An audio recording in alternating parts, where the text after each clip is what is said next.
Hello guys, അപ്പോൾ ഞങ്ങളൊരു ഉച്ചയായപ്പോൾ പുറത്തോട്ട് ഇറങ്ങിയിട്ടുണ്ട്. ഞാനും അമ്മയും കൂടിയിട്ടാണ് കേട്ടോ പോകുന്നത്. ഞങ്ങൾക്കാണെങ്കിൽ കുറച്ച് സാധനങ്ങൾ മേടിക്കാനുണ്ടായിരുന്നു. എനിക്കല്ല, അമ്മയ്ക്ക് വേണ്ടിയിട്ടാണ്. അമ്മയാണെങ്കിൽ ഒരു വഴി വരെ പോവുകയാണ്. അപ്പോൾ അതിന് വേണ്ടിയിട്ട് കുറച്ച് നൈറ്റി കാര്യങ്ങളൊക്കെ മേടിക്കാനുണ്ടായിരുന്നു.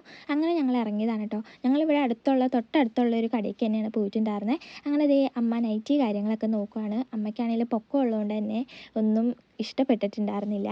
കാരണം നൈറ്റിക്കാണെങ്കിൽ ഇറക്കം കുറവായിരുന്നു. അമ്മയ്ക്ക് നല്ല ഇറക്കമുള്ളത് വേണമെന്ന് പറഞ്ഞ് ഇങ്ങനെ നോക്കി കണ്ടുപിടിച്ചുകൊണ്ടിരിക്കുകയാണ്.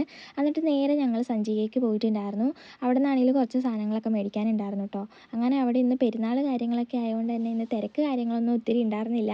അങ്ങനെ അവിടെ പോയി ആദ്യം തന്നെ ഞാനൊരു അച്ചാർ എടുത്തിട്ടുണ്ട് എനിക്ക് ഹോസ്റ്റലിലേക്ക് കൊണ്ടുപോകാനായിട്ട്. പിന്നെ അവിടെ കുറച്ച് ഓഫർ കാര്യങ്ങളൊക്കെ ഇപ്പോൾ നടക്കുന്നുണ്ടായിരുന്നു.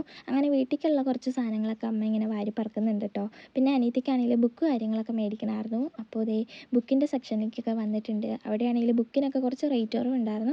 അങ്ങനെ ഞങ്ങൾ ദേ ബുക്ക് കാര്യങ്ങളൊക്കെ എടുത്തിട്ട് നേരെ ഞങ്ങൾ പച്ചക്കറിയൊക്കെ മേടിക്കാനായിട്ട് പോയിട്ടുണ്ടായിരുന്നത്. അങ്ങനെ ദേ ആ സ്ഥലത്തേക്കൊക്കെ ചെന്ന് അമ്മയാണെങ്കിൽ എൻ്റെ അടുത്താണ് ചോദിക്കുന്നത് എന്താ വേണ്ടിയെന്ന്. എനിക്കാണെങ്കിൽ ഈ പച്ചക്കറിയൊന്നും തീരെ വലിയ താല്പര്യമില്ല. അങ്ങനെ ഞാൻ ദേ ബിസ്ക്കറ്റ് കാര്യങ്ങളൊക്കെ എടുക്കാനായിട്ടും വന്നിട്ടുണ്ട്. അങ്ങനെ കുറച്ച് ബിസ്ക്കറ്റ് കാര്യങ്ങളൊക്കെ എടുത്തിട്ടുണ്ട്. എനിക്ക് കോളേജിലേക്ക് കൊണ്ടുപോകാനാണ് കേട്ടോ. ഒത്തിരി സാധനങ്ങളൊന്നും കൊണ്ടുപോകുന്നില്ല. ഞാൻ കഴിഞ്ഞ പ്രാവശ്യം കൊണ്ടുപോയതൊക്കെ ഹോസ്റ്റലിൽ തന്നെ ഇരിക്കുകയാണ്. അങ്ങനെ ദേ സാധനങ്ങളൊക്കെ മേടിച്ചിട്ട് ഞാൻ നേരെ ദേ മിഠായി സെക്ഷനിലേക്ക് എത്തിയിട്ടുണ്ട്. ഇവിടെ വന്നപ്പോൾ അമ്മ പറഞ്ഞു ഒന്നും മേടിക്കണ്ട, വീട്ടിലുള്ളത് ആദ്യം കഴിക്കാൻ പറഞ്ഞു. അങ്ങനെ ദേ ഞങ്ങൾ ബില്ലൊക്കെ ആക്കിയിട്ട് അവിടെ നിന്ന് നേരെ ഇറങ്ങിയിട്ടുണ്ട്. ഞങ്ങൾക്കാണെങ്കിൽ വീട്ടിലേക്ക് നേരത്തെ പോകേണ്ട ഒരു ആവശ്യം ഉണ്ടായിരുന്നു. അങ്ങനെ ഞങ്ങൾ ദേ അവിടെ നിന്ന് നേരെ ഞങ്ങൾ വീട്ടിലേക്ക് പോകാൻ നിന്നു. അന്നേരമാണ് ബജ്ജിക്കട കണ്ടത്. അങ്ങനെ ഞങ്ങൾ ബജ്ജി മേടിക്കാൻ ഇറങ്ങിയതാണ് കേട്ടോ.